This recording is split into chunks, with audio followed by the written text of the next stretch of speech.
With ThreatLocker Zero Trust Protection, you can stop breaches before they happen. The result? No stress about the latest malware or zero-day attacks, because with ThreatLocker, you block them by default. Gain more control over your environment with ThreatLocker Zero Trust Protection. Extra value meals are back. That means 10 tender, juicy McNuggets and medium fries and a drink are just $8. Only at McDonald's. For limited time only. Prices and participation may vary. Prices may be higher in Hawaii, Alaska, and California, and for delivery. Did you know that parents rank financial literacy as the #1 most difficult life skill to teach? Meet Greenlight, the debit card and money app for families. With Greenlight, you can set up chores, automate allowance, and keep an eye on your kids' spending with real-time notifications. Kids learn to earn, save, and spend wisely, and parents can rest easy knowing their kids are learning about money with guardrails in place. Sign up for Greenlight today at greenlight.com/podcast. Stoveleg Media, igniting conversation.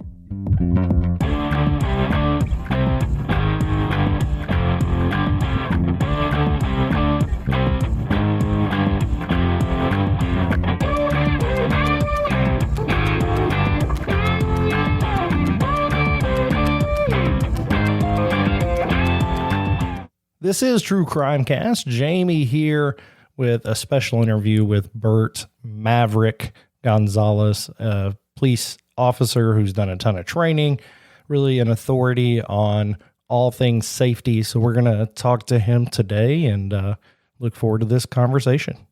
We are thrilled today to be joined by Bert Maverick Gonzalez, who is a 37-year veteran with the Miami-Dade Police Department. Not only has he done patrol, he's also worked in narcotics, airport, port security, crime scene investigation, and he became a national leader in a lot of training after 9/11. Has trained over 25,000 officers in a variety of areas, which we'll get into today. A recipient of the Bronze Medal of Valor and 2 life-saving awards. He has earned over 60 commendations throughout his career. He's also the author of The Real Greatest Show on Earth by Bert Maverick, Sergeant Maverick Gonzalez. Bert, thanks for hanging out with us and coming on to talk to us today. Thank you, Jamie, for having me. I appreciate it. Yeah, we talked some before we went on the air, and I had been emailing back and forth as well about what to dive into because the breadth of your experience is so vast. I guess to start off, how did you get interested in law enforcement to begin with? Well, after I moved to Miami, my family came down from Southern New York State in '79. I was a senior in high school, so I stayed to finish my senior year, and then I started college in Western Connecticut State. Shortly after that, I followed my family to Miami. And then it turned out that my parents' direct backyard neighbor was a sergeant with Metro-Dade Police. Okay. So at the time, 1980, we were called Metro-Dade, not Miami-Dade. Something us now old timers, dinosaurs, we hold on to. We prefer the name Metro instead of Miami-Dade because when the name changed, it made it sound like the college down here, Miami-Dade College. Right. So I got to know him very well. And then I started having some interactions with Metro Police. When I came down, I just jumped in and I worked private security for a little while. Had to call the police on several occasions. And then later on, as an Eckerd Drugs assistant manager, I was in the store one day. And now this is 1981. We were at the time of the Cocaine Cowboys. Yep. And I was in the back room on a break, sitting just inside the doors, and I heard something hitting the outside of that wall, and I heard a crashing glass sound. Well, I came out to see what it was, and some bad guy drug dealers tried to hit another bad guy drug dealer that was walking into our store. They lit him up with an automatic weapon, and they came into the store and hit the store, inside of the store. Jeez. So then Metro Police had to respond. Metro Fire had to respond. And I got to see how they worked. And it just started to, I don't want to say wear on me, but it started to ingrained in me the fact that I either wanted to be a police officer or a firefighter. Okay. So in 1982, while I was working for a small credit and collections company, I applied to both Metro Police and Metro Fire. And then in January of 83, the fire department called me for my final interview. And the hiring chief said, hey, we're going to put you in a fire college class, next class, which was maybe a month away. Mm-hmm. I said, great. Okay. Fire service. And then 2 weeks later, my background investigator for Metro Police called me. He goes, you're starting the academy February 8th. And okay. I said, okay, great. Because I wanted to be a police officer more than I wanted to be a firefighter. Okay. Either one would have worked for me. I have the same mentality as, for both. But more desire to be a cop. And that's when I started the academy. And I came out during the height of the cocaine cowboy era. And then just, got immersed in it with all my other colleagues that, were getting hired at the time. Yeah, I would imagine in Dade County area that there's no shortage of circumstances to find yourself in where you need law enforcement. So you worked in a variety of different areas. Did you have a favorite area, whether that was port security, narcotics, crime scene investigation? While you were still an officer, was there a particular area that you're like, yeah, I want to do more of this? As a young officer, it was patrol. And then each one of our districts has its own detective bureau. And contained within that detective bureau is a crime suppression team. So it's a quasi, sometimes uniform, mostly plainclothes, surveillance type squad that you go out and you target the areas like for robberies and burglaries and auto thefts, and you do street level narcotics. So that was my involvement with narcotics. We have a large narcotics bureau, as you can imagine, right? Miami-Dade, Metro-Dade back then, and the city of Miami Police both had extensive narcotics bureaus. So if we were to get involved in something more than street level, we would come across something large, we would bring in the narcotics bureau and they would take over because they worked with the DEA as well. One case in point, the crime suppression team, we were working driveway robberies. And what that was, this is November, December of 85. People were being followed home from the more ritzy stores like Bloomingdale's and Neiman Marcus, and at the time here, Burdines, which is now Macy's. Mm-hmm.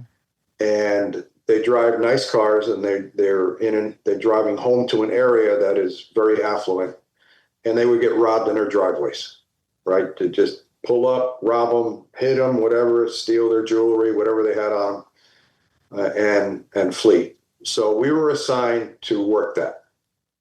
So a lot of surveillance stuff. And then one night, one of the extra officers we hired from Uniform Patrol to supplement our squad, because we needed a lot of guys. We only had like 6 guys on our squad.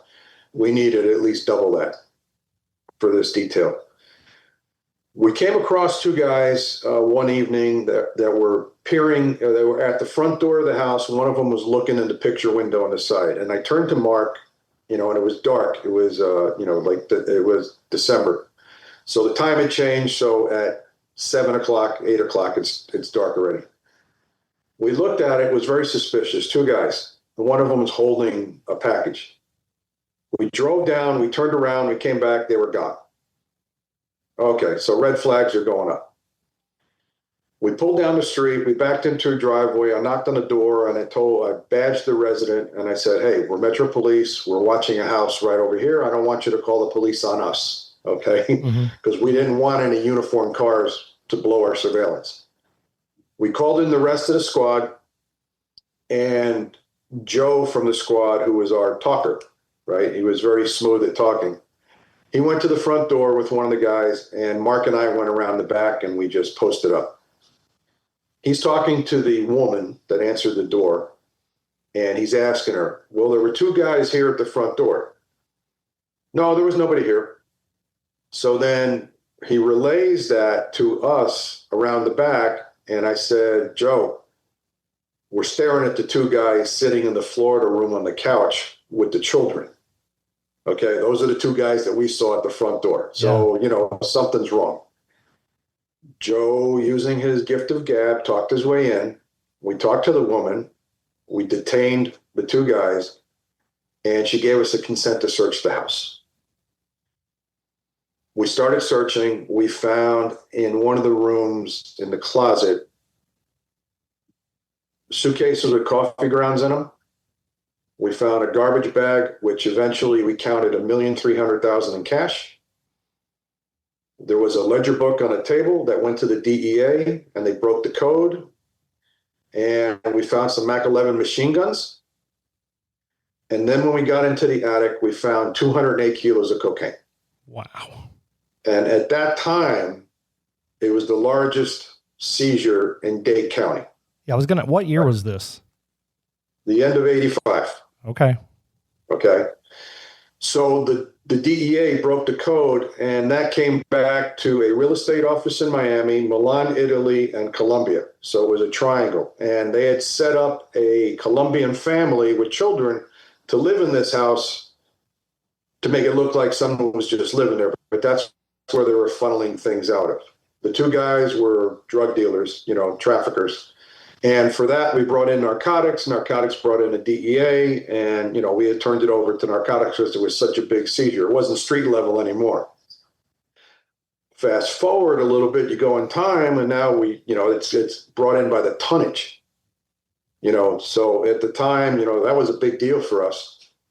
And I can tell you that counting $1,300,000 in cash takes a very long time. I can't imagine. You got to be accurate. Yeah. and again, that's 1985. So if the value of that would be vastly higher now, of course. So that was my involvement as far as narcotics goes. Later on, I was transferred to another station after having a few difficulties with a supervisor. And, that's not uncommon in police work. Sure. When you're vocal, you speak out.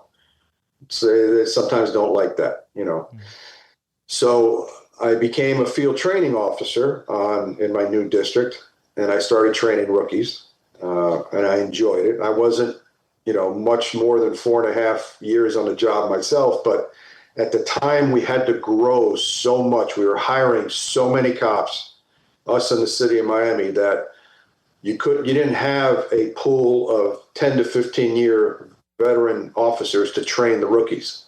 So with 3 years on, you had a lot of experience already. And then you pay it forward and start training the new guys coming out of the academy. So I did that for a while as well. So, that's how I got started in training. And you've trained in the areas of crisis intervention, active shooter response, major scene management, tactical driving, crowd control. So it seems like you were able to touch pretty much all the big, areas of responsibility in law enforcement.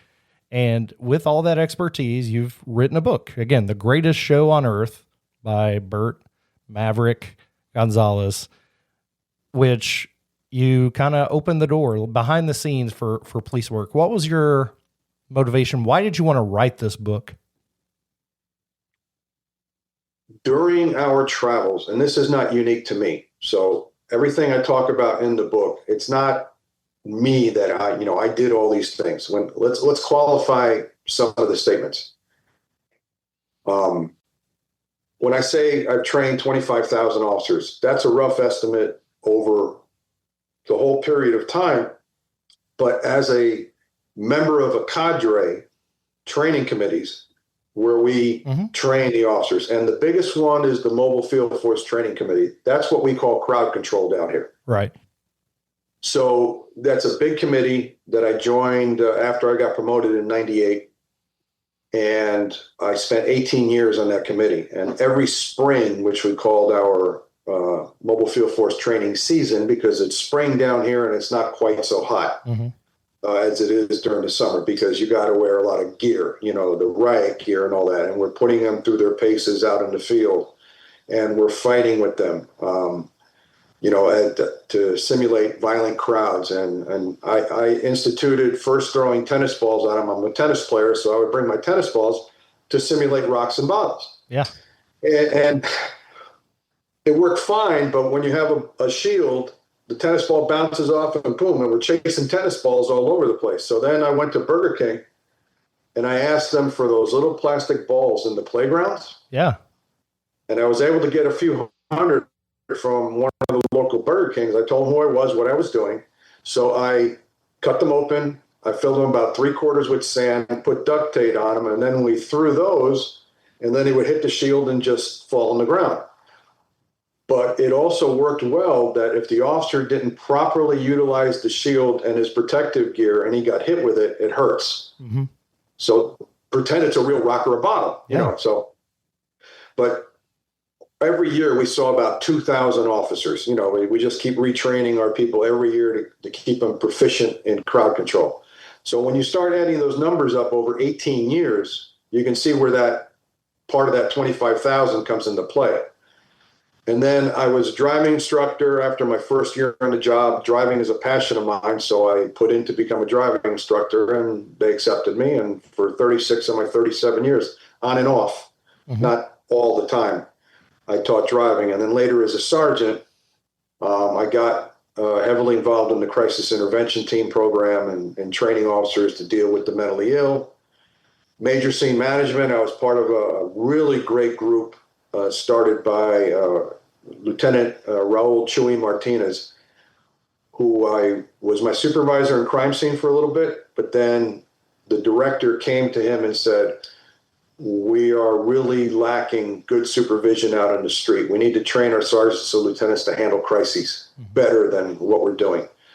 And he put together that group along with guys from the Field Force Committee, because we're all used to training a lot of people in, volatile situations. And I did that for a long time with him and the other guys, just getting sergeants and lieutenants proficient in handling crises out on the street, major scenes, no matter what it is, from a simple, maybe a car crash fatality to a hazmat situation, active shooter, a robbery, a police-involved shooting, an officer shot, crowd situation. And then as part of the Mobile Field Force Committee, we started doing active shooter training because of the amount of incidents that were happening around the country, and we had to train our personnel how to respond to that. Because the old way of responding to active shooter, and this is so important that I have a dedicated chapter in my book on it, the truths and myths about police response and training to active shooter. So we had to teach the guys, you're the first on scene. You're not going to make a perimeter like they did in Columbine and wait for SWAT. Mm-hmm.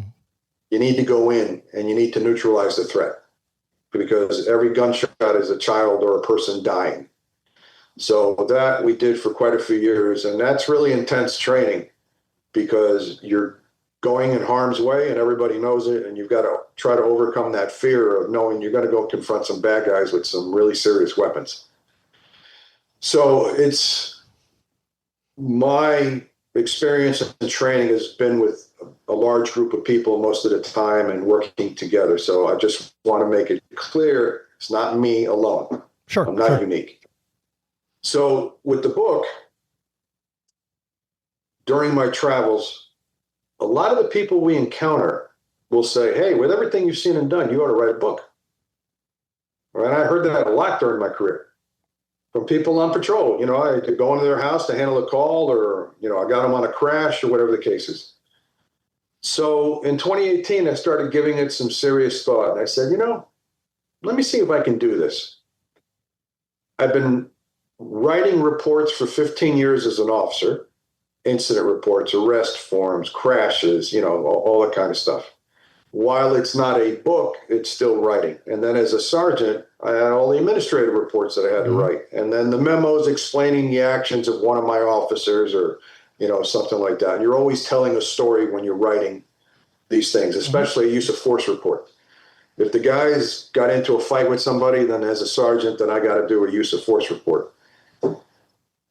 So I said, all right, let me do this. Let me give it a try. And I started thinking about what I wanted the book to be about. I don't read fiction. I've read very few fiction novels in my life.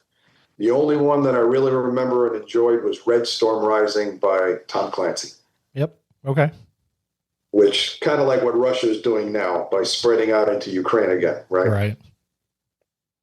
And I'm a history buff, especially war history. So I like nonfiction, historical events.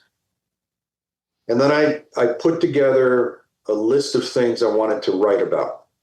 And in order to do this, it had to be the truth, the unfiltered truth about policing in America.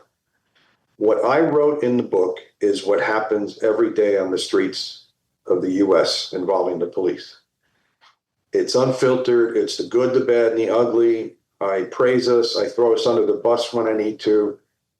And the different chapters, so since the title, The Real Greatest Show on Earth, because we consider what we do out here as a circus. And we're the ringmasters. Yeah. Right? So that's why the title, I came up with that title because it's, like the Ringling Brothers Circus, but this is real. This is not, fiction or fake or TV stuff. And that's how that came about. So, and my chapters, I don't call them chapters. They're called acts, like Act 1, Act 2. Mm-hmm. And the sub-chapters are scenes, like a theatrical scene. So I maintain that theme throughout the book. So I start off with, why would someone want to become a police officer, right? Why does someone want to become a teacher or whatever? And I kind of get into that with my own story. And then I take the readers through what the academy is like, the hiring process, and then the academy. And the academy was 5 months. And there's, all the ups and downs, the physical training, the book work that you have to do, and, pass or fail. And when you graduate, what happens after a cadet graduates? A lot of people really don't know. You go back, you get assigned to a district, or some departments, a precinct, or whatever they call it. And you ride with a field training officer that's going to show you the ropes now, right? Everything you learn in the academy is going to be put into practical application. And in Florida, the field training and evaluation program is when you come out of the academy, you get 3 field training officers, 1 month on each shift, days, afternoons, midnights. And how that is, and what you go through with the 3 different officers of varying experiences, and what you can learn from them, the good and the bad, right? Because not all of them are good. Everybody has a personality. So you've got to learn, okay, you're the new guy, and you've got to learn to get along and absorb what you can. And then you're out on your own, and all the things that come with being out on your own. And I have chapters on running lights and sirens, what that's like, use of force, relationships, police and relationships, because we're not very good at them most of the time. I'm your typical veteran from my time where I'm married 3 times, and most of us are, at least a couple of times. I have a chapter on internal affairs, which is important. Even though cops don't really like internal affairs, it's very necessary. The police that police the police, right? You got to have that. The administration. My chapter on the administration is called The Brass, the Good, the Bad, the Idiotic, and the Hypocritical, or the Hypocritical and the Idiotic. And you get, for cops, and I think firefighters as well, but more so for cops, and probably the military, your supervisor can make or break your work experience. And in all walks of life, the number one reason people leave their job is because of their boss. Right. For a larger department like mine, you can put in for a transfer. But we also change shifts every 4 months. We bid according to our seniority, and then maybe you don't have that sergeant again. You don't have to leave the district you're in. But if you had a really good sergeant, and I've had plenty of really great sergeants and lieutenants. Work life is really good. When you have piss poor ones, work life is really bad. You know, and I have a story in the book about blowing off steam because our sergeant was so bad and treated us so badly. And I'll just say an egg fight was involved. Okay. Yeah, and it was sorely needed to get rid of that stress. Yeah. I have chapters on millennials, the next generation. So I'm a Trekkie. Mm-hmm. I love Star Trek. So I also use a lot of Star Trek references and Star Wars references. I'll refer to the young officers as the young Jedi Knights, mm-hmm. you know, that we're training and stuff. And the difference between, the millennials, the next generation is the name of that chapter. The difference between their generation and our generation, and how they are very tech savvy when we're not. You know, I had a notepad and a pen. And that's the way I did it. Everything's computerized now. And even at the tail end of my career, when I was assigned a laptop and then all the calls would get dispatched over the laptop, I never used it. And fortunately, I was a sergeant already for a long time. So the dispatcher would say, well, I sent the call to your MCU, your mobile computing unit. That's what they called the laptop. And I would tell her negative, give it to me over the air. And she can't argue with me because, I'm the supervisor. And I had a notepad, a clip to my dashboard, and I would do it old school and write it down. And what the young kids today don't realize is that when you write something down, it's a memory tool. Absolutely, yeah. Right? And then since I have the clipboard right in front of me, I had my green and white, as we call it, the Miami-Dade police cars. They were old, real green and whites. Partially green, partially white, and then they went to a stripe job because it was cheaper, right? Mm-hmm. Just putting stripes on a white car. And now it's been transitioning back to green and white that we love, mm-hmm. We're very proud of. LA has the black and whites, Right. But what the young guys don't understand is that all these things are memory tools, but they're so locked into the laptop. And then you have to look at that damn thing while you're driving, especially running lights and sirens, which is very dangerous. Mm-hmm. You've got to focus on what you're doing. Now, where are you guys located? We're in Kentucky. Okay. Bigger, one of the bigger cities? No, we're just south of Lexington. So we spend a lot of time in Lexington and Louisville, which Lexington's really not that big, but Louisville, yes. Okay. A lot of traffic? Oh yeah, a ton. Okay. Terrible. So Miami-Dade County, of course, huge metropolitan area. It's very spread out. Lots of traffic, lots of people, and more people coming in all the time. You're running lights and sirens. You've got to be focused on what's going on in front of you instead of looking at the damn computer, mm-hmm. right? You forgot the address already, that you're going to. Whatever the case is, whatever's happening, you hear it.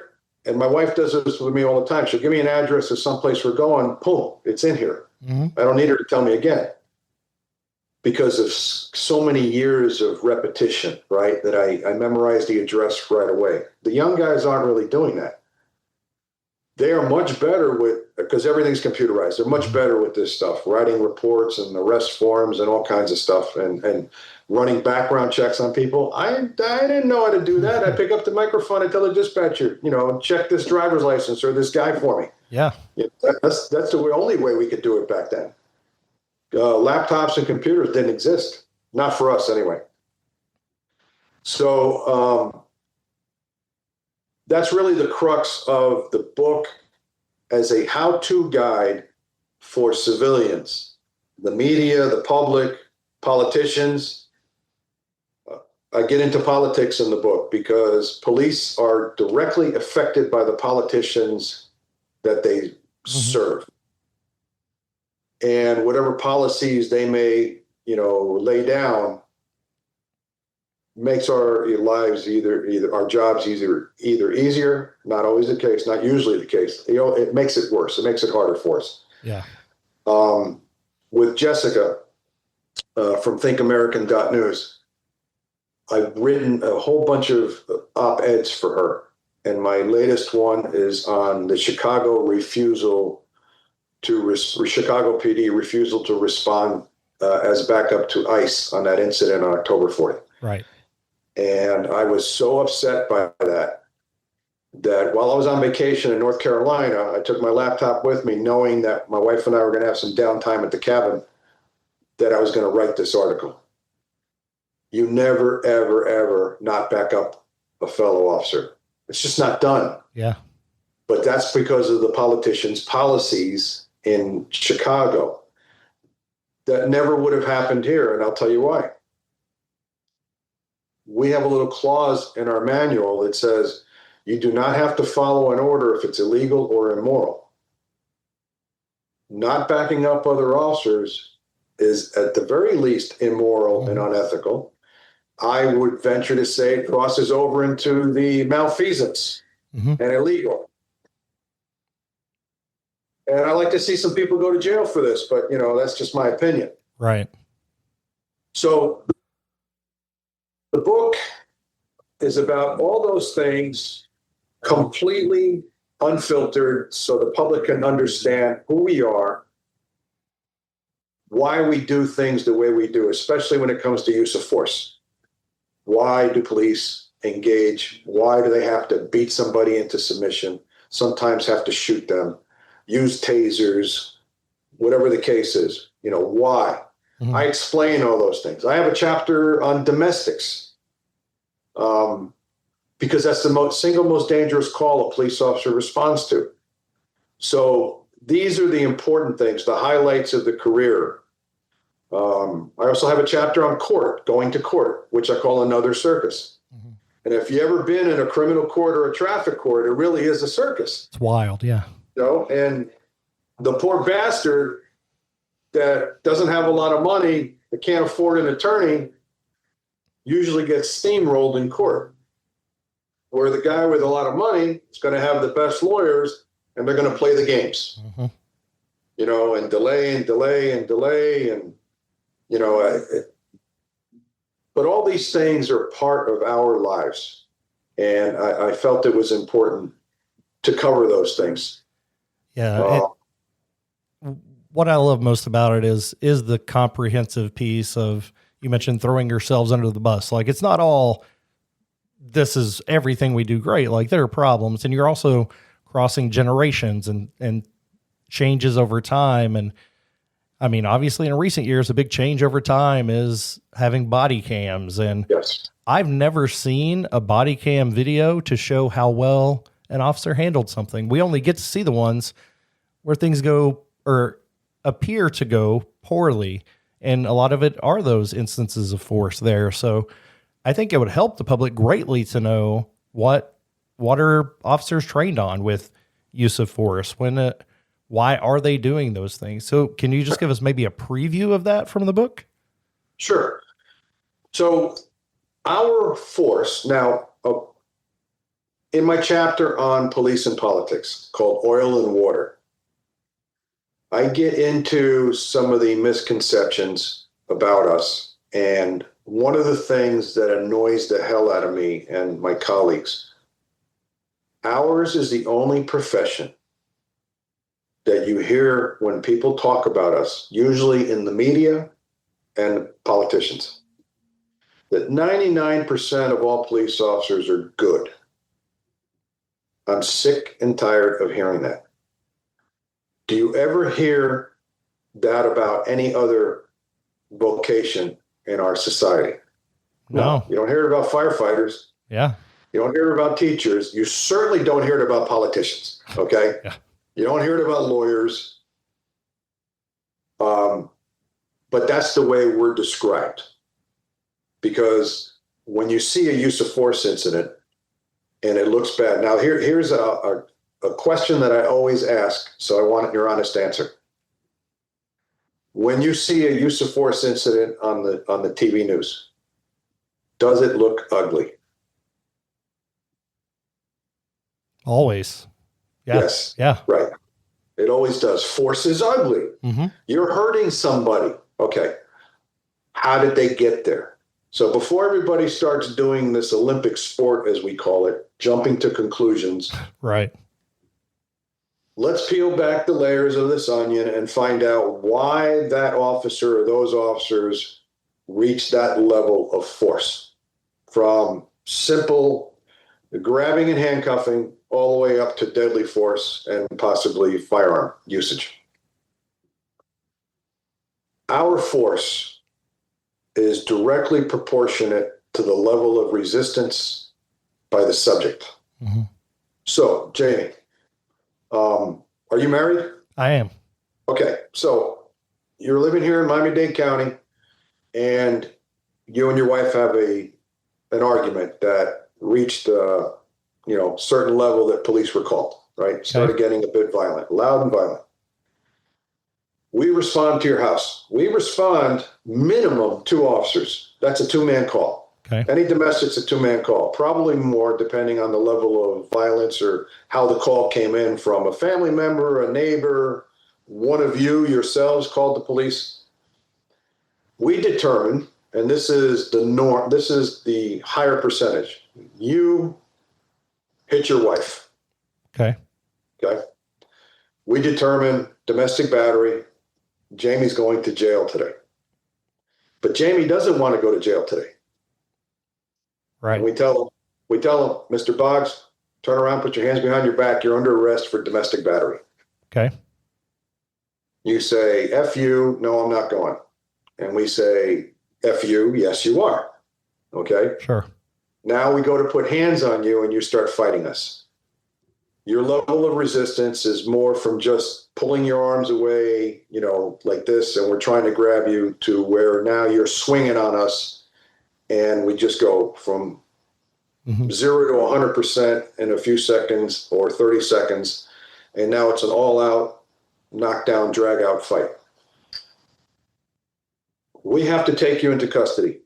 The law says that we can use the force necessary to make the arrest, from simple grabbing and handcuffing all the way up to deadly force. Mm-hmm. The determination has been made that Mr. Boggs is going to jail.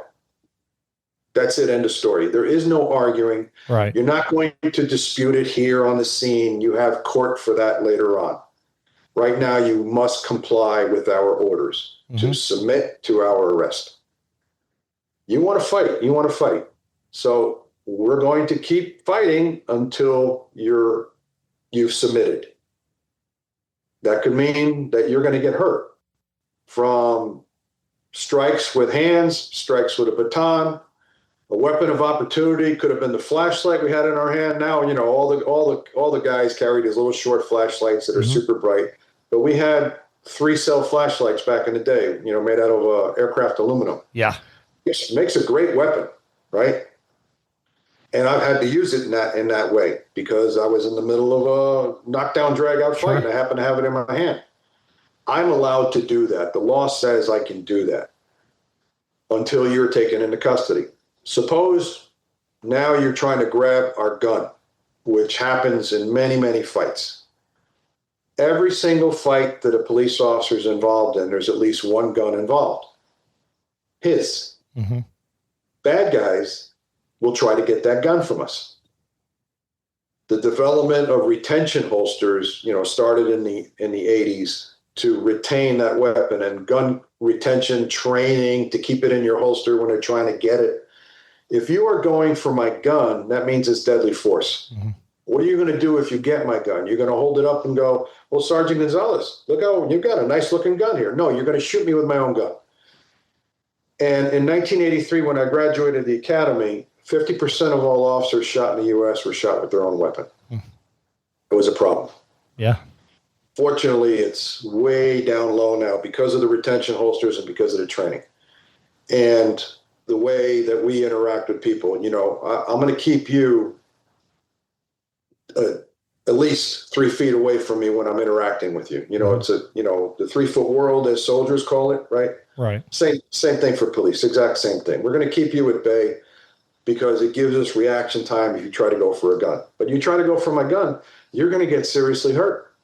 You're going to go to the hospital before you go to jail. Yeah. And there's many cases where you go to the morgue instead. We are authorized to do that. Mm-hmm. So you're under arrest for domestic battery. You decide to fight us. We're going to keep escalating the depending on your level of resistance, until you are in custody. Of course, if we hurt you, we call fire rescue. They either transport you or they clean you up, and then we transport you to the hospital before you go to the jail.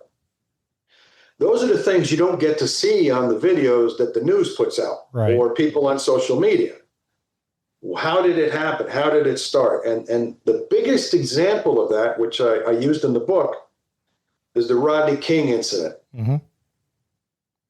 NBC edited that video to show us only what they wanted us to see, which was the baton beating at the end. Mm-hmm. Not the female trooper being beaten up on the hood of her own patrol car by Rodney King, and then the chase. What we saw was at the end. Now, I can tell you this. At the end, when you saw the 5 or 6 officers hitting King with batons, and there was a circle of officers around them between LAPD and LA County Sheriff and probably some other municipalities in there.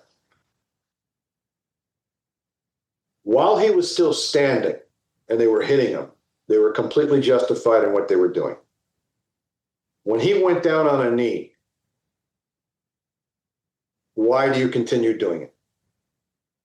Now, they were acquitted in state court because they followed department procedure and state law at the time. They were found guilty or civilly liable in federal civil rights court. Mm-hmm. I can tell you that, let me put you in that situation. We know you don't have a weapon. We're not going to stand in a circle and hit you with batons. You have the football, it's going to be a scrum. We're just going to jump on you. And we're going to take you down with bodies and take you into custody. There's no need to go that far. Why? They kept hitting him and hitting him and hitting him. Right. No, down here in Florida, especially South Florida, and it doesn't matter what department you work for, we all have the same mentality, the same training. We're taking you down. All of us, we're just jumping on you. Mm-hmm. You can't win against all of us. Now, we're going to get scraped, we're going to get bruised, we're going to get cut, and that happens all the time in every fight.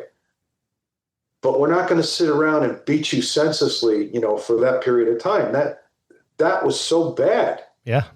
And I know maybe some of the guys from that era, and if they hear your podcast, and I've said it on other podcasts before, and I wrote about it in the book. Mm-hmm. I don't care that you may be upset with me. You guys could have just gang tackled them, and it would have been over, and there would have been no controversy. But as it was, there was controversy, great outrage.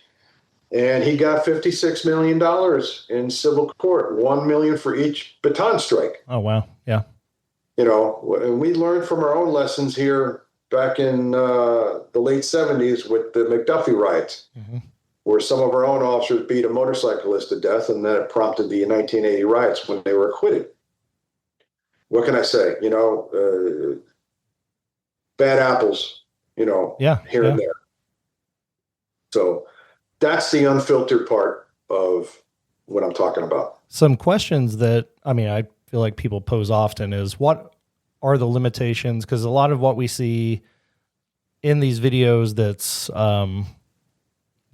that is alleged to cause long-term harm, or maybe some holds that you have people in, or positions that they're held in. Are there prohibited holds or positions to hold people in? Yes. So you're alluding to Minneapolis, George Floyd. Yes. Okay. Yeah, that's probably the most well-known one. Yeah. Exactly. Okay, so George Floyd is the Rodney King of our time now, present day, so to speak. I can tell you, Jamie, that I have never been trained to sit with my knee on some guy's neck for 9 minutes. Mm-hmm. Okay, we don't do that. If it's a fight, we are going to restrain you and use any means necessary to take you into custody. Once you're handcuffed, right, and we control these, mm-hmm. you control the hands can't kill you. That's the way it is for us. You control the hands, which are what's used to kill a police officer. Once we have you controlled, and then sometimes tying up your feet as well, because we've had many windows kicked out in the cars, So we have leg straps to tie your feet, so you can't kick a window out. Mm-hmm. It's over. Once that's done, it's over. Now, if I was the sergeant of those guys and I rolled up on that scene, I would have said, number one, what the hell are you guys doing? Get him in the car and get him out of here. Sitting there with his knee on his neck. No, we don't do that. That is so far outside of the way we're trained. At least, the majority of cops that I know, especially in Florida, my understanding was that they were actually trained to do that. And that's why the city of Minneapolis paid out $27 million or $26 million, in a settlement. Mm-hmm. Because if you're going to tell me you're following department policy, really? To hold your neck on a guy for that long? Yeah. See, I have to call bullshit on that. We don't understand that. Now, you have all kinds of holds to be able to take somebody into custody. I'm going to give you the most controversial one, which the media refers to as the chokehold. It's not a chokehold. It's called an applied carotid triangular restraint. It's a fancy term for what everybody knows if you watch professional wrestling, a sleeper hold. It's a sleeper hold, yeah. Right? And it comes from martial arts. So what it does, by putting this and your bicep are squeezing the carotid artery, okay? You're slowing the flow of blood to your brain. That makes you pass out temporarily. Mm-hmm. That allows us to get you into custody. As soon as we apply that, we got you controlled, we got you handcuffed, you take the pressure off the carotid artery, you wake up on your own because blood's flowing again, and it's only for a couple of seconds. Mm-hmm. A choke is when you're cutting off the airway. Right. We're not doing that, all right, because you're in the V of the elbow. Right. So this is not affecting your airway, but they call it a chokehold. And I had to talk about that in 2 different chapters in the book because so the politicians are using a chokehold. And the liberal politicians and the mayor of Miami-Dade County, because at the time we have an appointed director who answers to the mayor and the county commission, she prohibited the actor, as we call it. My son, in his specialized unit, and my son's a sergeant on the department as well now, he was in a specialized unit that went after the worst of the worst bad guys. Mm-hmm. He's used that many, many times to take guys into custody. We've never killed anybody with it. Yeah. It's very effective. Because once you pass out, once you start going out, you can't fight anymore. That's the whole point. Mm-hmm.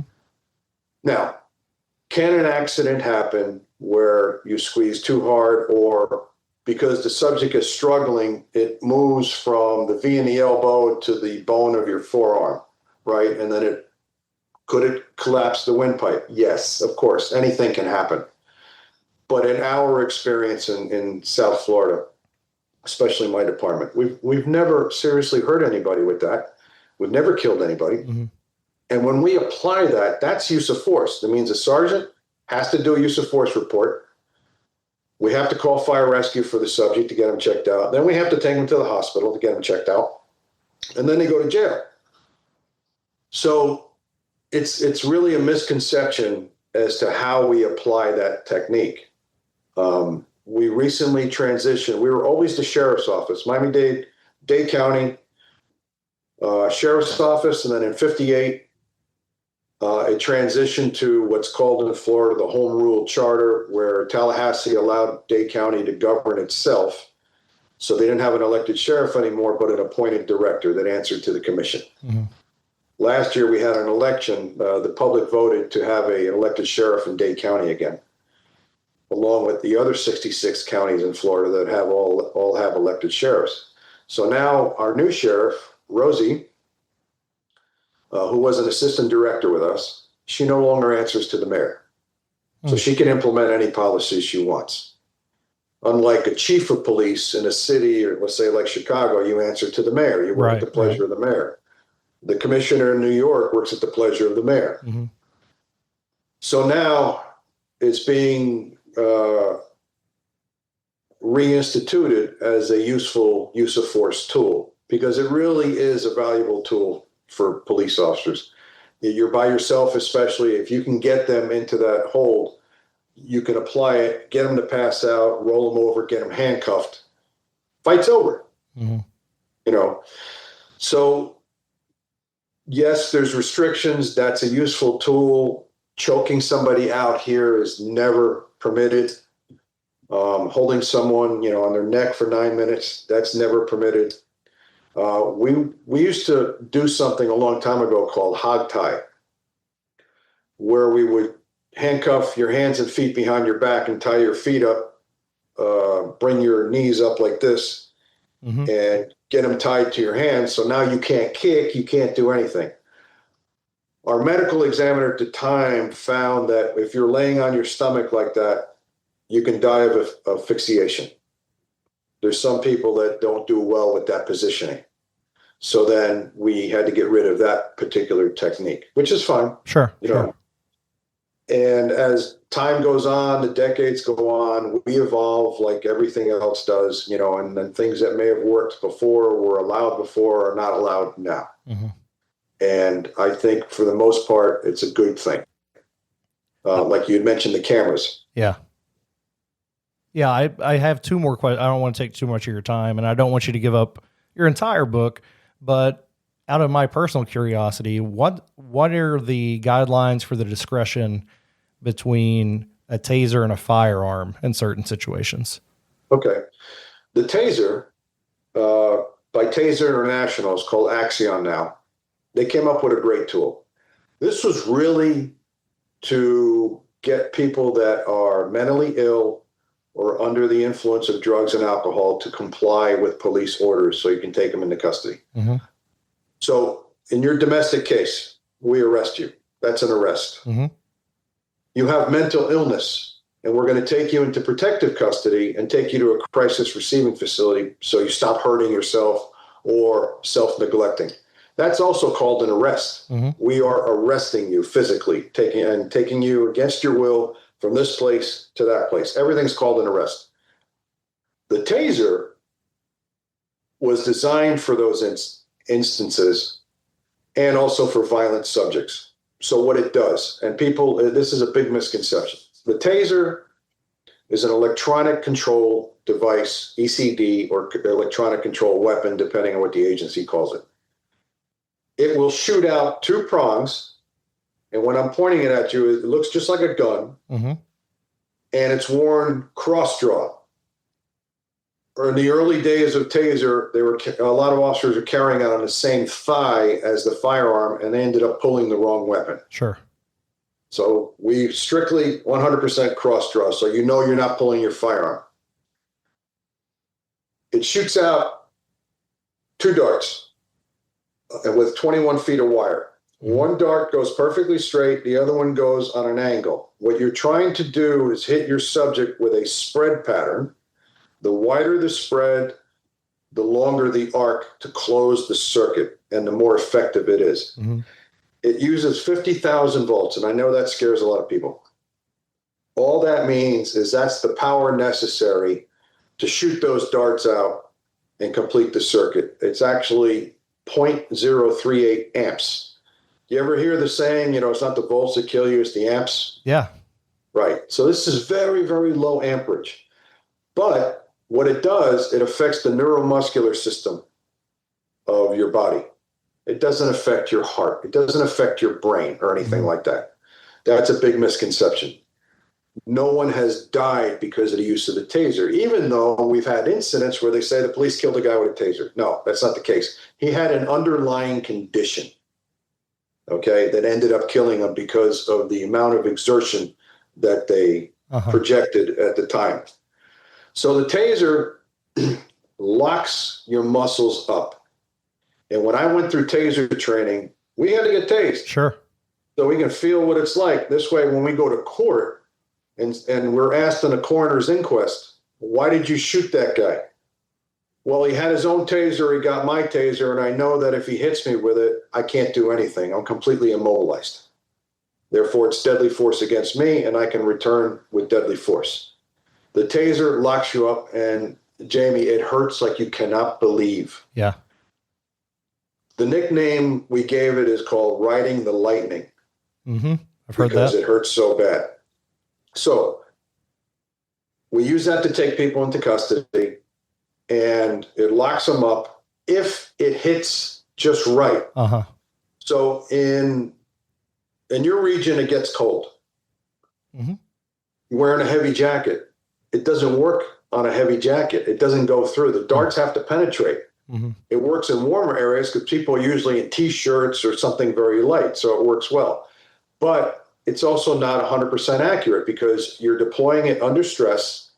You may miss. One of the darts may miss. And if either misses, it doesn't work? It doesn't work. Okay.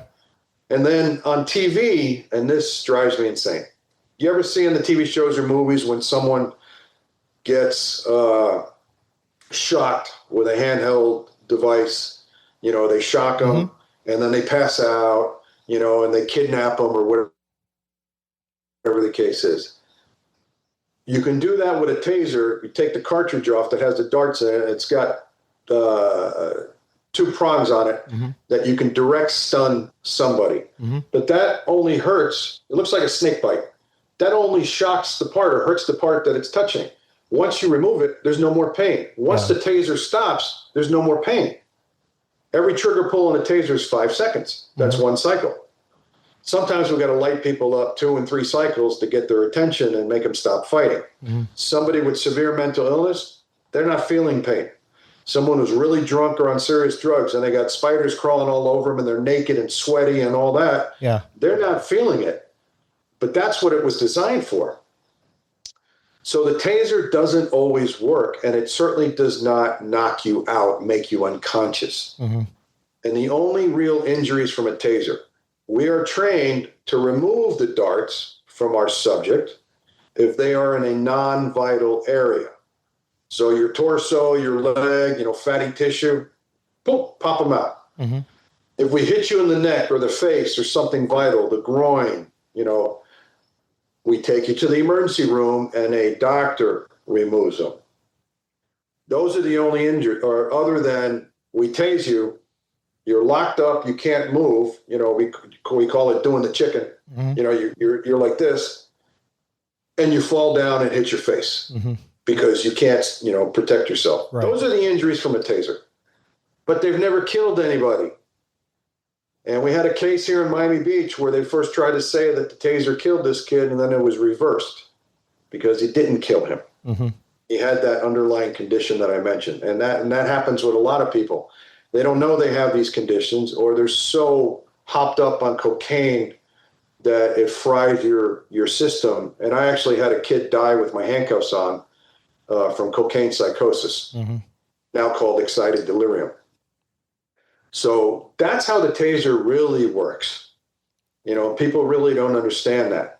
Yeah, it's a really good tool, but it doesn't always work. And if you're not conscientious, make sure you got fresh batteries in it, or your sergeant doesn't make you inspect, you know, your taser. You're supposed to test fire it every single day. And if it falls below a certain percentage on the battery, you go to the quartermaster and you get a new battery. And so it'll work. The last thing you want is when you need it, it doesn't work. Right. Are there times that tasers could be used instead of firearms and they're not? I mean, obviously you just covered several different reasons a taser might work: clothing, distance, certain types of behavior, and several other times it wouldn't work. But are there times, could we use them more instead of firearms? It's all situational. Yeah. So I'll use you again as an example. We come to your house for the domestic, or you're just a bad guy. We got a warrant for him. You know, we're going to arrest you. You pull a knife. You brought a knife to a gunfight. Right. We all go through, and I went through a knife defense training. And the rule is 21 feet plus the length of the blade. that's the distance that you want to keep from someone with a edged weapon. Mm-hmm. A child with something sharp in their hands, a pair of scissors, we had one of our officers light up a 7-year-old in school that had a piece of broken glass in his hand. Yeah. So he tased him. Well, you know what? It worked. He got a lot of shit for it. Yeah. And they wanted him suspended and everything. But you know what? He took that kid into custody without any injury to him and injury to himself because he had the broken glass in his hand. And this was in a school. The kid had some mental issues. Something like that, yes. But an edged weapon is anything from a knife of any size, a kitchen knife, a screwdriver, a pair of scissors, a utility knife. Mm-hmm. That's going to do some serious damage. When officers thought that they could go up against somebody with that, and they got filleted. Sure. So we're not going to allow that. It all depends. So some officers may look at a woman, maybe with something in her hand and say, she's not really a threat or whatever, and decide to deploy the taser. Now, when we do deploy the taser, the training is, if I'm deploying the taser to someone with something in their hand, an officer is standing by with their firearm already drawn in case it doesn't work. But in the case of holding a big pair of scissors or, a long knife or something like that, we're not going to play with that. Officers have been seriously injured or killed because of that. The taser isn't really meant for that. Okay. We're going to order you put it down, put it down, put it down, put it down, and then you don't put it down, and bad things happen. So, that's very helpful. And I think that's part of the problem with perception and all these viral videos is people don't understand what officers are taught, and B, why, because a lot of these things that are happening that we see, that was necessary in that situation, but we don't always know that or have the background to see that. And I think your book and you speaking, and you have a podcast, Sergeant Maverick, the podcast, I think you're doing a lot to help educate people. So I greatly appreciate that. I have one more question before I let you go. Where did you get the name Maverick? Everybody asks that. So do you remember that supervisor I mentioned that I had problems with when I got transferred? Yeah. Okay. So this was March of '88. I went from Southwest District to Midwest District, and I landed on the Midnight Field Training Squad. So they were training rookies out of the academy. Mm-hmm. The sergeant that I got, Jim Slack, the absolute best supervisor I ever had. His call sign was Pappy. Okay. And the squad was known as the Black Sheep, from Black Sheep Squadron fame from World War II, the VMF 214. But every guy and gal on the squad had a nickname from Top Gun, the movie. This was '88. Top Gun came out in '86. Sure. So we all had names, and it was all based on their personalities. It wasn't arbitrary.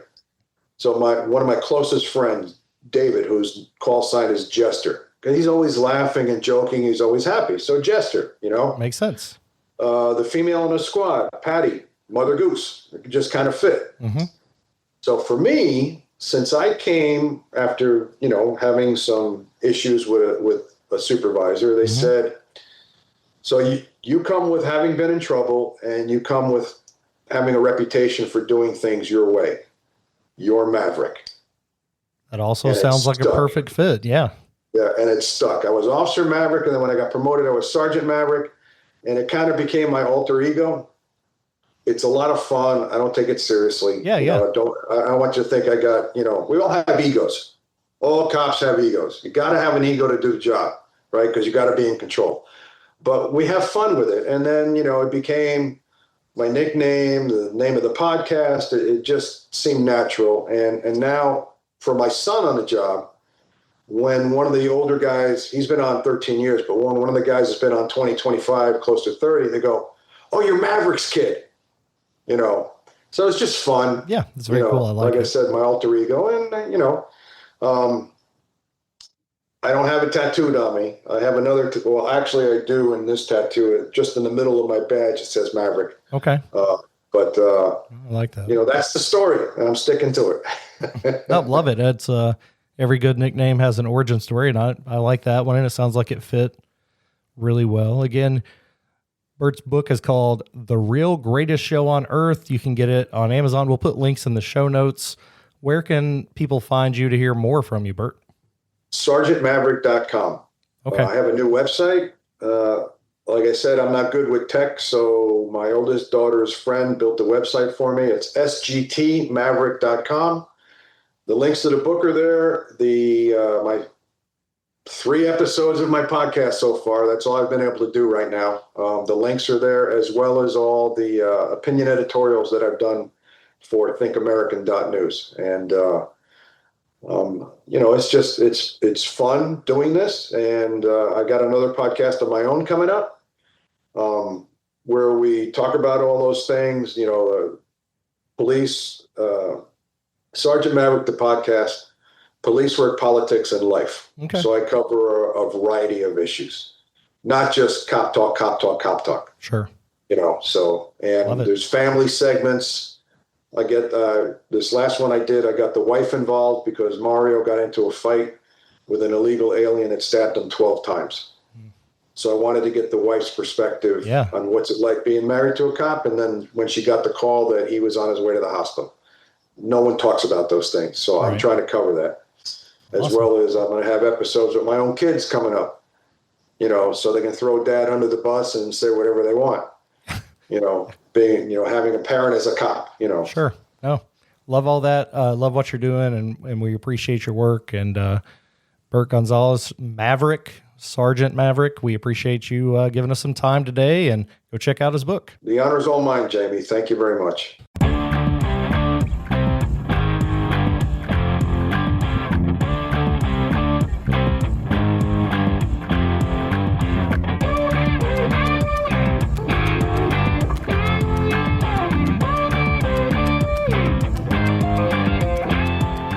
You've listened to True Crimecast, distributed by Stoveleg Media. Check out stoveleg.com to find out more about your hosts and to find other podcasts to listen to. Stoveleg Media, igniting conversation. Did you know that parents rank financial literacy as the #1 most difficult life skill to teach? Meet Greenlight, the debit card and money app for families. With Greenlight, you can set up chores, automate allowance, and keep an eye on your kids' spending with real-time notifications. Kids learn to earn, save, and spend wisely, and parents can rest easy knowing their kids are learning about money with guardrails in place. Sign up for Greenlight today at greenlight.com/podcast.